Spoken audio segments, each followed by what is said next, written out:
आदाब, good morning, अस्सलाम वालेकुम। आप सबको हमारी तरफ से हो। प्रोग्राम आप देखना शुरू कर चुके हैं जी। सलाम जेके, मैं हूं आपका मेजबान इशफाक गौहर और सुबह के 8:35 हुआ चाहते हैं।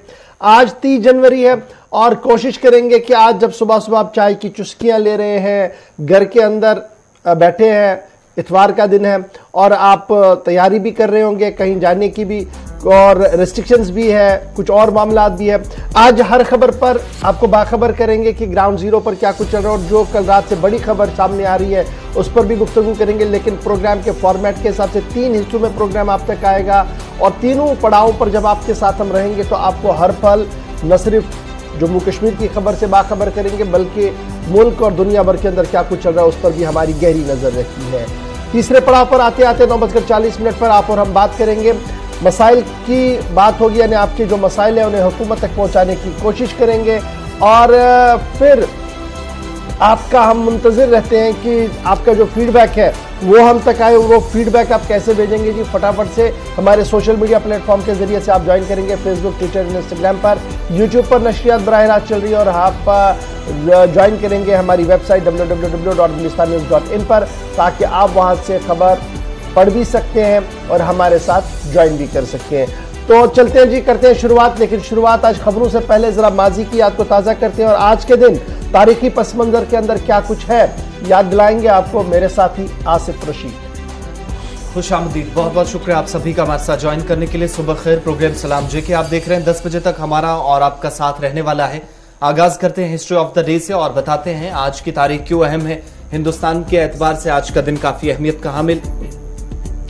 30 जनवरी 1948 को आज ही के दिन महात्मा गांधी को नाथूराम गोडसे ने कत्ल किया और दिल्ली के अंदर जहां पर बिरला हाउस, जिसे अब गांधी स्मृति कहा जाता है, यहां उनको निशाना बनाया गया नाथूराम गोडसे की तरफ से, जो हिंदू महासभा के मेंबर थे और आरएसएस के मेंबर भी रहे। आज ही का दिन था जब 1948 में उन्हें गोली मारी गई और 1649 में 30 जनवरी को, यानी आज ही के दिन, इंग्लैंड के बादशाह चार्ल्स अव्वल का सर कलम कर दिया गया था। 2 अहम शख्सियत, 1948 में महात्मा गांधी, 1649 में आज का दिन था जब चार्ल्स अव्वल का सर कलम कर दिया गया। साल 2003 में बेल्जियम ने बाज़ाब्ता तौर पर हमजिन्स शादी को कानूनी करार दिया आज ही के दिन। और 1972 में पाकिस्तान का कॉमनवेल्थ गेम से अलग होने का फैसला 30 जनवरी साल 1972 को ही सामने आया था। इसके अलावा 1989 में आज ही का दिन था जब अफगानिस्तान के शहर काबुल में अमेरिका ने अपना सिफारत खाना बंद कर दिया था। जब तालिबान की शुरुआत हुई थी और मुख्तलिफ खित्तों के अंदर जंग देखी गई थी अफगानिस्तान में, तो 1989 में अफगानिस्तान के अंदर अमेरिका मजबूर हुआ था अपना सिफारत खाना आज के दिन बंद करने के लिए। 1790 में आज ही के दिन जब पहली लाइफ बोट को दरियाए टाइन में उतारा गया, 30 तारीख थी, 1790 साल था। 1949 में आज ही का दिन था जब नाइट एयर मेल सर्विस का आज 30 तारीख को आगाज हुआ था। और 1971 में आज ही के रोज इंडियन एयरलाइंस के फोकर फ्रेंड शिप तैयारी का आज के दिन अगवा होने की खबर सामने आई थी। 30 तारीख थी, साल था 1971। दूसरी तरफ जहां प्रोग्राम के आगाज में हमने आपको बताया कि महात्मा गांधी, जिनको आज के दिन निशाना बनाया गया था, दिल्ली के अंदर उन्हें अब से थोड़ी देर पहले, जहां पर उनकी समाधि पर गुलबारी हो रही है, वज़ीर आज़म, सदर हिंद समेत तमाम लोगों की तरफ से उन्हें खराज अकीदत आज के दिन पेश किया जा रहा है। चलिए जनाब, ये तो थी जनाब तारीखी पस मंजर, लेकिन मौजूदा वक्त के अंदर क्या कुछ अभी तक की बड़ी खबर है उससे आपको बाखबर करेंगे। और सीधे बात करते हैं जम्मू कश्मीर की, और जम्मू कश्मीर के अंदर जारी एंटी मिलिटेंट ऑपरेशंस के हवाले से, यानी मिलिटेंसी मुखालिफ ऑपरेशन जारी है। और कल रात 2 अलग अलग मकामात पर ऑपरेशन शुरू किया गया था। पुलवामा के इलाके के अंदर एक ऑपरेशन शुरू किया गया था और जिला बड़गाम के इलाके के अंदर एक ऑपरेशन शुरू किया गया था। और कल ही ऑपरेशन, जब कोऑर्डिनेट सर्च ऑपरेशन शुरू किया गया था, तो दोनों जगहों पर यह कोऑर्डिनेट सर्च ऑपरेशन एनकाउंटर में तब्दील हो गया था। रात देर गए तक तरह तरह की खबरें सामने आई, लेकिन आज सुबह दोनों एनकाउंटर से 5 मिलिटेंटों को मारने का दावा पुलिस की तरफ से किया गया है। 5 मिलिटेंट इन 2 एनकाउंटर्स के अंदर मारे गए हैं, जिनमें पुलवामा का न्याना गांव जो है वहां पर 4 मिलिटेंट मारे गए हैं। और बड़गाम के चार शरीफ इलाके के अंदर जहां पर रात भर झड़प जारी थी, वहां पर 1 मिलिटेंट मारा गया है, यानी 4 और 1 होंगे 5 मिलिटेंट मारे गए हैं। और पिछले 12 घंटों के दौरान ये 5 मिलिटेंट जो है मारे गए हैं। इन मारे जाने वाले मिलिटेंटों में ममनुआ तंजीम जैश-ए मोहम्मद का इंतहाई मतलूब तरीन कमांडर जाहिद वानी समेत पाकिस्तानी मिलिटेंट भी मारा गया है। पुलिस के तर्जुमान की तरफ से भी बयान जारी किया गया और खुद आईजीपी कश्मीर की तरफ से ट्वीट करते हुए इन दोनों ऑपरेशंस के बारे में जानकारी दे दी गई है। पुलवामा ऑपरेशन में अगरचे अभी भी सर्च चल रहा है, तमाम बड़गाम चार शरीफ वाले ऑपरेशन को क्लोज कर दिया गया है। 1 मिलिटेंट वहां पर मारा गया है, शिनाख्त होना अभी बाकी है। लेकिन जो सूरत हाल है वो ये है कि पुलवामा के अंदर इंटरनेट फैसिलिटी को डाउन कर दिया गया है। आसपास के इलाकों के अंदर जो है सिक्योरिटी और ज्यादा बढ़ा दी गई है और फिलहाल 5 मिलिटेंट जो है वो पुलवामा जिला और बड़गाम जिले के एनकाउंटर के अंदर अभी तक मारे जाने की खबर है, जिसमें जैश के इंतहाई मतलूब तरीन कमांडर जाहिद वानी को भी मारने का दावा पुलिस की तरफ से किया गया है। इधर फौज के तर्जुमान की तरफ से साफ कर दिया गया है कि आज बाद दोपहर इन दोनों ऑपरेशनों को लेकर प्रेस कॉन्फ्रेंस भी की जाएगी। जम्मू कश्मीर पुलिस के साथ साथ फौज और सीआरपीएफ ने मुश्तरका कार्रवाइयां अंजाम दी हैं और इस बीच आपको बताएं साउथ कश्मीर से सेंट्रल कश्मीर तक इन ऑपरेशंस में नए साल में अब तक 12 घंटों में यानी कम से कम वक्त में 4 से ज्यादा मिलिटेंट मारे गए हों, ऐसा पहली मर्तबा हुआ है। और साउथ कश्मीर से लेकर सेंट्रल कश्मीर तक जब ऑपरेशन हुए तो इस साल के पहले 30 दिनों के दौरान ऐसा कभी नहीं हुआ। सिक्योरिटी फोर्सेस के मुताबिक जब 12 से 13 घंटों के दौरान 2 ऑपरेशंस में 4 या इससे ज्यादा मिलिटेंट्स मारे गए हो। सीधा पहले पुलवामा आपको लिए चलते हैं, हमारे नुमाइंदे हमारे साथ हैं। पुलवामा के अंदर बराह रास्त हम आपको चीजें नहीं दिखा सके चूंकि इंटरनेट खिदमत मुअत्तल कर दी गई है। अमनो कानून की सूरत हाल बेहतर रहे और किसी तरीके का कोई नाखुशगवार वाक़ा पेश न आए, इसके लिए सुबह सुबह इंटरनेट खिदमत को मुअत्तल करने का भी फैसला लिया गया। गाजी खुर्शीद हमारे नुमाइंदे हमारे साथ फोन लाइन पे है। गाजी, मजीद कुछ तफसीलात एनकाउंटर के हवाले से आपके पास? सर, इस वक्त मैं मौजूद हूँ बिल्कुल एनकाउंटर साइट पे और यहाँ पे अब आहिस्ता आहिस्ता करके फौज निकल रहा है और लग रहा है कि इस ऑपरेशन को अब सस्पेंड किया जा रहा है। तो मैं आपको बता दूं कि यहाँ पे जो सूरत हाल इस समय बनी है, सर्च ऑपरेशन अभी तक चल रहा था। अगरचे ये अंधेरा होने की वजह से इस ऑपरेशन को पूरी रात हाल्ट पे रखा गया है, लेकिन नसीब शब से ही फिर से 2 फायरिंग शुरू हुई, दोनों अतराफ से गोलियां चली और जिसके नतीजे में अभी तक इस एनकाउंटर में 3 से 4 मिलिटेंट के मारे जाने की इत्तिला है। तो वहीं पे मैं आपको बता दूं कि इस एनकाउंटर में जो नायरा टाप पुलवामा में जो एनकाउंटर हुआ बड़ा एनकाउंटर था और इस एनकाउंटर में अभी तक 3 से 4 मिलिटेंट मारे जा चुके हैं, जिसमें एक कमांडर भी के मारे जाने की भी इत्तला फराहम हुई है। जबकि पुलिस ने इस हवाले से भी अभी कोई स्टेटमेंट जारी नहीं किया, लेकिन बताया जाता है कि इस एनकाउंटर में अभी तक 3 मिलिटेंट मारे जा चुके हैं और अभी भी कैसे चल रहा था, लेकिन अब आहिस्ता आहिस्ता करके फौज यहां से निकल रही है। और इस समय की जो यही एक बड़ी खबर है कि इस एनकाउंटर में जो पूरी रात जारी रहा, जो गुज़श्ता शब से जहां पहले कैसो चलाया गया और उसके बाद ये कैसो एनकाउंटर में तब्दील हुआ और इस एनकाउंटर में अभी तक 3 मिलिटेंट के मारे जाने की इत्तला है और इसमें एक बड़ा कमांडर भी मारा जा चुका है। जाहिद वानी उस मिलिटेंट का नाम है जो कई सालों से सरगर्म रहा इस इलाके में। तो वहीं पे मैं बता दूं सर कि इस एनकाउंटर में अभी तक 3 से 4 मिलिटेंट के मारे जाने की इत्तला है और इस समय एनकाउंटर साइट से फौज आहिस्ता आहिस्ता करके निकल रही है और लग रहा है कि अब इस एनकाउंटर को समाप्त किया जाएगा। और यहाँ पे जो सूरत हाल है, बाकी सब ये जो गाड़ियां वगैरह है बिल्कुल यहाँ पे सारा कुछ बंद है और पूरी तरह से इस इलाके को सील किया गया था। और इस समय अगर शदीद सर्दी होने के बावजूद पूरी रात ये ऑपरेशन जारी रहा और इस समय जो सिचुएशन यहाँ पे बनी है, अब आहिस्ता आहिस्ता करके फौज की गाड़ियां आहिस्ता आहिस्ता वापस निकल रही है और इस एनकाउंटर में फौज और पुलिस को बड़ी कामयाबी मिली है। गाजी, क्या किसी तरह के चूंकि शहरी भी थे, रात को खबर आई थी, मकामी लोग थे और एक घर के अंदर मिलिटेंट्स मौजूद थे, तो क्या बहिफाजत लोगों को निकालकर इस ऑपरेशन को अंजाम दिया गया? क्या कुछ इतलात हैं? देखिए, अमन कानून की जो सूरत हाल है उसको बरकरार रखने के लिए यहाँ पे फौजी दस्ते तैनात किए गए हैं, पुलिस को तलब किया गया है ताकि यहाँ की जो अमन कानून की जो सूरत हाल है वो बरकरार रहे।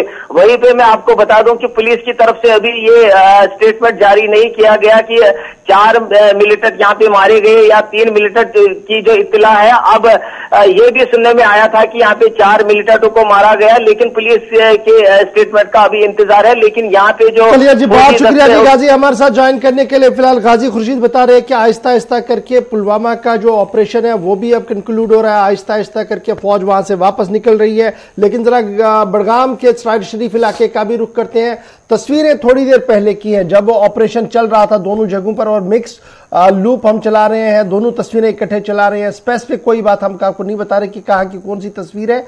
और अब जरा हिलाल के पास भी चलते हैं। हिलाल, बहुत शुक्रिया जी ज्वाइन करने के लिए। कल रात देर गए ही बड़गाम जिला सुर्खियों में आया और कहा गया कि सराय शरीफ इलाके के अंदर मिलिटेंटों की मौजूदगी के बाद ऑपरेशन को शुरू किया गया। क्या अब ऑफिशियली ऑपरेशन क्लोज हो गया है और क्या कुछ तफसीलात आपके पास है? बिल्कुल गौहर, कल शाम देर गए जब ये एनकाउंटर सराय शरीफ के मज़ाफात में ही एक इलाका है जिसे तिलसरा कहते हैं, तिलसरा इलाके में यह एनकाउंटर हुआ था जहां पर फौज को इतला थी कि यहां पर कुछ मिलिटेंटों की मौजूदगी है और उसके फौरन बाद ही यहां पर ये जो मुहासरा किया गया ये एक झड़प में तब्दील हो गया। और बिल्कुल ओपन फील्ड्स में एक शेड बना हुआ था जो कि बिल्कुल हम देख रहे हैं कि खाम से ये जो ईंटें हैं उसका बना हुआ था और यहीं पर एक मिलिटेंट जो है उसकी मौजूदगी थी और इसी शेड की का मुहासरा फोर्सेस ने किया। और उसके बाद लगभग रात के 1 बजे यहां पर गोलियों का जो सिलसिला था जो वक्फे से जारी था वो रुक गया और ठीक 1 बजे के करीब मज़कूरा मिलिटेंट को यहां से जाम बहक किया गया है। और इस तरह से इस मिलिटेंट का ताल्लुक लश्कर तैयबा मिलिटेंट तंजीम से बताया जा रहा है और पुलिस ने उनके कब्जे से कुछ हथियार भी बरामद करने का दावा किया है। और जब हमने पुलिस से मज़कूरा मिलिटेंट की शनाख्त पूछी तो उन्होंने इतना जरूर कहा है, इन्हें ये ऑफिशियल सोर्सेज की हम बात कर रहे हैं कि बिलाल इसका नाम हो सकता है, लेकिन उन्होंने ये भी कहा कि फर्दर इन्वेस्टिगेशन इस हवाले से या उसकी शनाख्त के हवाले से अभी होना बाकी है। तो कुल मिलाकर ऑपरेशन वहां पर भी खत्म हो गया है? बिल्कुल, ऑपरेशन सुबह तक जब यहां सूरज चढ़ गया तो तब तक यहां पर ऑपरेशन जारी था, लेकिन अब यहां से फोर्सेस की गाड़ियां भी चली गई हैं और जो जाए मौका है वहां पर अब लोग जो है देखे जा रहे हैं। हालांकि इलाके को सेंसिटाइज भी किया गया है, अब लोगों की आवाजाही वहां पर खासी देखी जा रही है। बहुत शुक्रिया जी हिलाल हमारे साथ ज्वाइन करने के लिए। हिलाल, दोनों जगहों से हमने आपको सूरत हाल बताई है और साउथ कश्मीर के अंदर पुलवामा में जहां ऑपरेशन तकरीबन 12 से 13 घंटे बाद इस वक्त अब खत्म होने के जो लगभग आखिरी मरहले में है और फौजें वहां से वापस निकल रही हैं। थोड़ी देर पहले हमारे नुमाइंदे बता रहे थे, लेकिन इंटरनेट सर्विसेज बंद हैं इसलिए बराह रास्त बहुत सारी चीजें मिस भी हो जाती हैं। लेकिन कुल मिलाकर आप इस ऑपरेशन को देखेंगे तो पुलिस ने 5 मिलिटेंटों के मारे जाने की तस्दीक की और एक टॉप कमांडर, हालांकि दोनों जो यानी 5 अलग अलग जगहों पर दोनों ऑपरेशंस में मिलिटेंट मारे गए, जैश से भी हैं, लश्कर से भी हैं और जाहिद वानी जो बताया जाता है काफी वक्त से वादी के मुख्तलिफ इलाकों में सरगर्म था, वो इस एनकाउंटर में मारा गया है। और ये मुश्तरका कार्रवाई रही है, ना ही फौज या पुलिस ने अलग अलग ऑपरेशन अंजाम दिए बल्कि पुलिस, सीआरपीएफ और फौज की तरफ से एक साथ ही ऑपरेशन चलाए गए। और इस साल के आगाज से आप बात करेंगे तो 1 जनवरी को भी जहां पर ऑपरेशन साउथ कश्मीर के अंदर चला था, उसके बाद शालिमार श्रीनगर से होते हुए मुख्तसर शूट आउट से आप सारे इन मामलात को जोड़कर देखेंगे तो अब तक ये ऑपरेशंस पहुंच गए हैं जहां पर 2 दर्जन के करीब मिलिटेंट्स अलग अलग ऑपरेशंस में मारे गए और इनमें जम्मू कश्मीर पुलिस और फौज को 2 मकामात पर नुकसान उठाना पड़ा है जब बीएसएफ और पुलिस के एहलकार जख्मी हुए। लेकिन अगली तस्वीर जो आप देख रहे हैं ये भी साउथ कश्मीर से है जो शाम देर गए सामने आई। साउथ कश्मीर के अनंतनाग जिले से जहां पर शाम देर गए मिलिटेंटों ने निशाना बनाया एक पुलिस हेड कांस्टेबल को और तस्वीरें जो आप उनके घर की, अस्पताल की देख रहे हैं। तिब्बी लवाजमात मुकम्मल करने के बाद उन्हें घर भेजा गया और उसके बाद मातम का माहौल इस इलाके के अंदर देखा गया। हसनपुरा इलाके से पुलिस कांस्टेबल का ताल्लुक था और बताया जाता है कि इसी इलाके के अंदर उन्हें मिलिटेंटों ने शाम से थोड़ी पहले टारगेट किया। हालांकि गोली उनके सर में लगी थी, अस्पताल इसलिए उन्हें जरूर पहुंचाया गया, लेकिन मौके पर ही बताया जाता है कि उन्हें दम तोड़ दिया था सर में गोली लगने की वजह से। और पुलिस एहलकार जो कि हेड कांस्टेबल की हैसियत से जम्मू कश्मीर पुलिस में खिदमत अंजाम दे रहे थे, और बताया जाता है कि इस इलाके के अंदर टारगेट करने के बाद पुलिस और दीगर फोर्सेज ने मिलकर ऑपरेशन भी चलाया, लेकिन किसी की गिरफ्तारी अमल में नहीं लाई गई। तस्वीरें हसनपुरा इलाके की आपके सामने। चलिए जी, अब बढ़ते हैं जी आगे। जरा बात पाकिस्तान की भी करते हैं, क्योंकि पाकिस्तान पर इन दिनों सबकी नजर है। और पाकिस्तान के वजीर आजम का बयान जब साउथ एशिया के हवाले से आता है, भारत के हवाले से आता है, तो न सिर्फ पाकिस्तान के अखबारों में उसको जगह मिलती है, बल्कि साउथ एशिया के कई मुल्कों के अंदर उन खबरों को बहुत तेजी के साथ छापा जाता है और मुबस्सिरीन इस पर अपनी राय ज़नी भी करते हैं। और फिलहाल बयान उस वक्त सामने आया है जब पाकिस्तान के वजीर आजम का दौरा चीन होने वाला है। 4 फरवरी को चीन के दौरे पर जाना है इमरान खान को, पाकिस्तान के वजीर आजम को, लेकिन उससे पहले उन्होंने एक बयान दिया है और बयान के हवाले से उनका मानना है कि जनाब जो सूरत हाल साउथ एशिया के अंदर बन रही है, इसमें इफ़ाम तफ़हीम और मज़ाकरात के जरिए से ही मसले का हल निकालना बहुत ज्यादा जरूरी है। वहीं पर भारत के साथ, यानी भारत के साथ ताल्लुकात को मजीद बेहतर, मुस्तहकम और मजबूत बनाने की ख्वाहिश का इजहार एक बार फिर पाकिस्तान के वजीर आजम की तरफ से किया गया है। और यह माना गया है कि जम्मू कश्मीर समेत दीरीना मसाइल जो है, इनके बैनुल-अक़वामी ज़राया, जो बैनुल-अक़वामी पैमाना है सफारतकारी का, उनको देखते हुए ही हल निकाला जाना चाहिए, क्योंकि वक्त गया है जब आपस में लड़ बैठे, मज़ाकरात के जरिए से मसले का हल निकाला जाए। ये दूसरी बात थी उस बड़े बयान की जो उनकी तरफ से जम्मू कश्मीर के हवाले से कही गई, भारत के हवाले से कही गई। तीसरी बड़ी अहम बात जो कही गई है, जिस पर तनकीद काफी ज्यादा इमरान खान का हो रहा है, वो चीन के अंदर उन मुसलमानों का है जिनको लेकर दुनिया भर के इंसानी हुकूक के कारकुन ये कह रहे हैं कि उन पर मजालिम डाले जा रहे हैं गैर मुसलमानों के ऊपर। चीन को खुली छूट और खुला हाथ दे दिया इमरान खान ने और क्लियर कर दिया कि जनाब वहां के मुसलमानों पर किसी किस्म का कोई भी जुल्म नहीं है, और मगरिबी मीडिया उसे अलग तरीके से प्रोजेक्ट कर रही है। इमरान खान का यह बयान न सिर्फ चीन के सबसे बड़े अखबार के अंदर छप चुका है, पाकिस्तान के अखबार के अंदर छप चुका है, बल्कि लंदन, न्यूयॉर्क टाइम्स और दीगर अखबारों के अंदर भी इस खबर को जगह मिली है कि चीन को किस तरीके से इमरान खान ने मजबूरी के हाथे में आते हुए इसकी क्लियरेंस दे दी है। यानी 3-4 बयान इसके हैं। एक ये कि डिप्लोमेसी के जरिए से भारत के साथ तमाम मसाइल का हल होना चाहिए, साउथ एशिया के अंदर अमन की जरूरत है और उसके लिए हम सबको मिलकर काम करने की जरूरत है। तीसरी बात जो इसमें है वो चीन को एक क्लीन चिट दे दी गई है मुसलमानों के मामले को लेकर कि मुसलमानों पर कोई भी जुल्म चीन के अंदर नहीं हो रहा है। और ये बयान जब सामने आया तो पाकिस्तान के हिज़्ब इख्तिलाफ ने भी कई सवाल उठाए और दुनिया भर के इंसानी हुकूक के कारकुनों ने इमरान खान के इस बयान की शदीद मजम्मत भी की है। 4 फरवरी को बीजिंग के अंदर विंटर ओलंपिक्स होना जा रहा है और इस सिलसिले में चीन ने जो सफारती सतह पर कोशिशें की है, उन कोशिशों में कहीं ना कहीं रंग बरता हुआ नजर आ रहा है, क्योंकि माना जा रहा है कि 32 लीडर ऐसे होंगे जो चाइना जाएंगे, बीजिंग जाएंगे और वहां पर इस खेल का हिस्सा बनेंगे। उन 32 में से पाकिस्तान के इमरान खान का नाम भी है, रूस के सदर व्लादिमीर पुतिन का नाम भी आया है और अक़वाम मुत्तहिदा के सेक्रेटरी जनरल एंटोनी गुटेरेस भी इस तकरीब का हिस्सा बनेंगे जब इफ्तिताही तकरीब होगी। अमेरिका समेत कई मुल्कों ने इसका बाइकॉट, ऑफिशियली बाइकॉट किया। खिलाड़ियों को वो भेजेंगे, ऑफिशियल नहीं जाएंगे। लेकिन इस बीच खेल अपनी जगह, बयान जो आया है इसलिए साउथ एशिया की सियासत में एक बार फिर सरगर्मी और तेजी देखने को मिली है। गर्माहट जो है वो साफ नजर आ रही है। इमरान का बयान उस वक्त सामने आया जब उन्होंने चीन का दौरा करना है 4 तारीख से पहले। जी, ये वही इमरान खान हैं जिनकी तरफ से कहा गया कि मुख्तलिफ मसाइल हैं दुनिया भर के अंदर मुसलमानों के, चाहे जनूबी एशिया हो या फिर मगरबी ममालिक हो, यूरोप हो, और इसके लिए न्यूज चैनल तक उन्होंने शुरू करने की बात कही। लेकिन आज एक बार फिर इस बयान पर उनकी तनकीद भी काफी ज्यादा पाकिस्तान के अंदर ही हो रही है कि एक बार फिर से तिजारत को लेकर, एक बार फिर से डिफेंस के मामलात को लेकर और दिफाई शोबे को बेहतर बनाना हो या फिर तिजारत करनी हो, इसके लिए मुसलमानों को एक खित्ते के अंदर सिंगचेंग प्रोविंस जो आपको बताया जहां पर काफी ज्यादा तशद्दुद हुआ है इन लोगों पर, उसे एक बार फिर भूल रहे हैं। इसके लिए तनकीद MQM की तरफ से उनकी की जा रही है, जबकि दूसरी तरफ मौलाना फजलुर रहमान पर की जानिब से भी इस पर रिएक्ट किया गया है।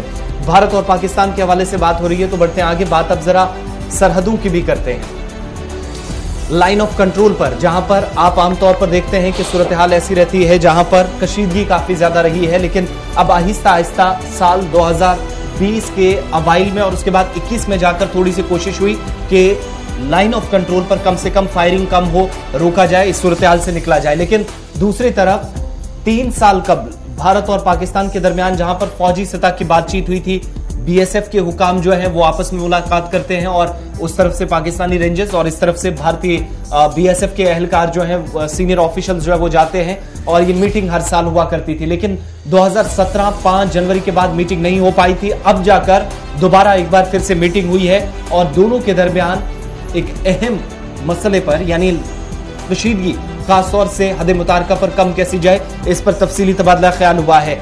सेक्टर कमांडर्स की सतह की मीटिंग हुई है और इसमें भारत की तरफ से डिप्टी इंस्पेक्टर जनरल रैंक के अफसर जो हैं बीएसएफ के वो जो है भारत की नुमाइंदगी करते हैं और ब्रिगेडियर रैंक के पाकिस्तानी रेंजर्स के जो ऑफिसर्स हैं वो नुमाइंदगी करते हैं।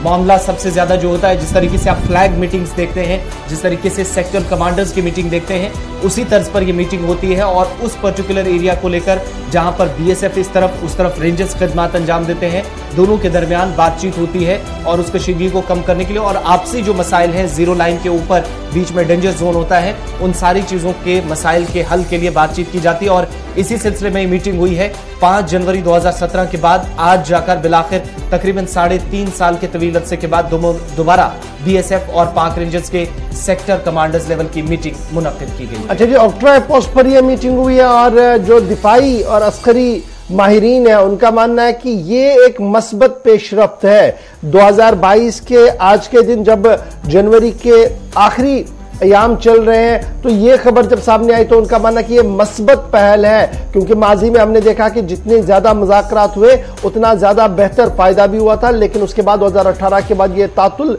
का शिकार हुई। 2019 में बिल्कुल ज्यादा तातुल बना और 2022 आते आते जब ये बर्फ पिघलना शुरू हुई है तो इसका एक नेक शुगुन माना जा रहा है और कहा जा रहा है कि 2022 के अंदर कई अहम तरीन फैसले और भी होंगे। अब ये मीटिंग एक तरफ से ये है पॉलिटिकल लेवल पर देखी जा रही है, मिलिट्री आई से इसको कैसे देखा जा रहा है वो भी बड़ी इंपॉर्टेंट बात है, क्योंकि ड्रोन की तरफ से जो पिछले कई महीनों से हम खबरें सुन रहे हैं कि जनाब हथियार ड्रॉप इन किया गया और दीगर चीजें जो है मंशियात और दीगर मामला वो पकड़े गए और स्पॉट कई बार किया गया, वो चीजें सरफरिस्त रही है बातचीत के दौरान और ये कोशिश की गई है भारत की तरफ से कि इस तरीके के वाकयात आइंदा रोनुमा ना हो। तो मिलिट्री आई से भी इसको वेलकम किया जा रहा है, पॉलिटिकल आई से भी इसे वेलकम किया जा रहा है और जम्मू कश्मीर के लोगों की जब आप बात करेंगे जो सरहदों के पास रह रहे हैं उनके लिए ये एक सुबह नवीद है और उन्हें उम्मीद है कि ये बेहतरी की ओर ही 2022 के अंदर आगे बढ़ेगा। तो ये तो जनाब पाकिस्तान की बात। अब बढ़ते हैं जी आगे, जरा लेफ्टिनेंट गवर्नर साहब की भी आपको बात बताते हैं, क्योंकि कल हमने आपको बताया था कि लेफ्टिनेंट गवर्नर मनोज सिन्हा साहब जो है वो एक आला सतही इजलास तलब कर रहे हैं और उस आला सतही इजलास का कल इनेकाद हुआ है और उस इजलास के अंदर कई अहम तरीन फैसले भी लिए गए हैं और उन अहम तरीन फैसलों के अंदर एक बड़ी बात यह है कि आबी ज़खायर को तहफ़्फ़ुज़ फराहम करने के लिए नालों और दरियाओं की हदबंदी होगी, ये बड़ी बात कह दी गई है। और साथ साथ ये जो गैर मुमकिन खाद वाला मामला था जिसे आप लो लाइन एरियाज कह रहे हैं, तो लेफ्टिनेंट गवर्नर मनोज सिन्हा की सदारत में इंतजामी कमेटी काउंसिल की मीटिंग मुनक्किद हुई है। आबी ज़खायर को तहफ़्फ़ुज़ फराहम करने के लिए नालों और दरियाओं की हदबंदी की जाएगी और इस हदबंदी को मुकम्मल करने के लिए बाज़ाब्ता तौर पर high power committee union territory level पर और जिला लेवल पर जो है वो मुकम्मल की जाएगी, बना दी गई है। और 3 टायर कमेटी बनाने का मतलब ये है कि डिवीजन लेवल पर भी मॉनिटरिंग हो, डिस्ट्रिक्ट लेवल पर भी मॉनिटरिंग हो और यूटी लेवल पर भी मॉनिटरिंग हो। 3 टायर कमेटी की है। एक कमेटी की सरबराही चीफ सेक्रेटरी साहब करेंगे जो स्टेट लेवल की होगी, डिविजनल लेवल पर डिविजनल कमिश्नर्स करेंगे और डिस्ट्रिक्ट लेवल पर जो है वो डिप्टी कमिश्नर्स करेंगे इस कमेटी की मीटिंग। और टाइम बाउंड भी कर दिया गया है। और जब हम टाइम बाउंड की बात करते हैं तो कुछ अजला को पहले फेज में लाया गया है और कुछ अजला को सेकंड फेज में मुकम्मल करने की बात जो है वो सामने रखी गई है। तो पिछले कई महीनों से ये बात हो रही थी कि जनाब ये नदी नालों की हदबंदी होनी चाहिए, लो लाइन एरियाज की हदबंदी होनी चाहिए और ये गैर मुमकिन वाला मामला जो है इसको किस तरीके से देखा जाए, तो अब बाज़ाब्ता तौर पर GPRS का निज़ाम हाथ में लिया गया, स्पॉट वेरिफिकेशन होगी और ये सारा कुछ जो है जिस पर गैर कानूनी तौर पर कब्जे किए गए हैं उन कब्जों को हटाने की बात जो है वो सामने रखी गई है। डिस्ट्रिक्ट लेवल कमेटी के लिए मैंडेट किया गया है कि वो खसरा wise survey of land record जो है उसको देखेंगे और उसके साथ साथ जो दीगर चीजें इसके हैं उनको ध्यान में रखते हुए ही अगर कहीं पर गलत हुआ है तो उसको सही करने की कोशिश करेंगे और एक नक्शा बनाने की कोशिश करेंगे ताकि एक मुस्तकिल निजाम हमारे सामने हो।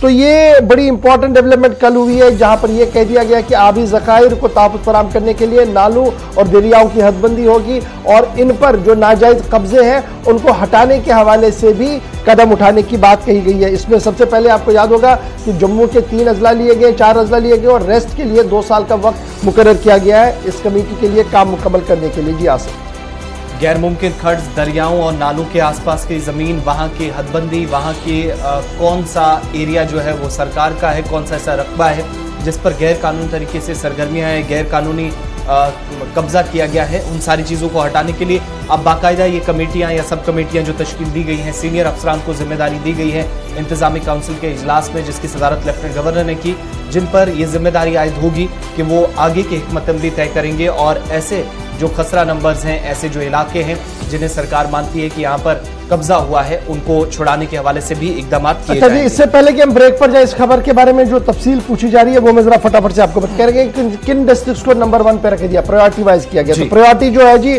वो प्रायोरिटी पूरी एंटायर यूनियन टेरिटरी लेकिन फेज वाइज किया जाएगा और मरहलावार तरीके से पहले जम्मू, सांबा, कठुआ को विद इन द 3 मंथ्स किया जाएगा। उसके बाद जो रिमेनिंग डिस्ट्रिक्ट्स हैं जितने भी अजला है उन्हें 1 साल के अंदर, यानी जो पहले होगा जम्मू, सांबा और कठुआ, मैंने 4 कहे थे, 3 ही अजला है जी जिनको 3 जिले हैं जिनको सबसे पहले ये काम हाथ में लिया जाएगा। उसके बाद 1 साल का मयाद कार दिया गया है, मयाद वक्त दिया गया है कमिटीज को, तो वो 1 साल के अंदर अंदर ये पूरी हदबंदी जो है वह नदी, नालों और दरियाओं की करेंगे और जहां पर ये लो लाइन एरियाज हैं जिन पर गैर कानूनी कब्जे हुए हैं उनको हटाने के हवाले से इकदाम हाथ में लिए जाएंगे। छोटे से ब्रेक के लिए रुक रहे हैं जी, ब्रेक के उस पार आएंगे तो आपको बताएंगे कि हुकूमत ने एक फैसला लिया था, उस फैसले को लेकर क्यों हुकूमती सतह पर ही तनकीद हो रही है इस पर भी गुफ्तगू करेंगे। बजट को लेकर क्या कुछ सरकार सोच रही है इस पर भी गुफ्तगू करेंगे। आपको लद्दाख भी लिए चलेंगे क्योंकि लद्दाख के लिए एक अच्छी खबर सामने आ रही है। छोटे से ब्रेक के फौरन बाद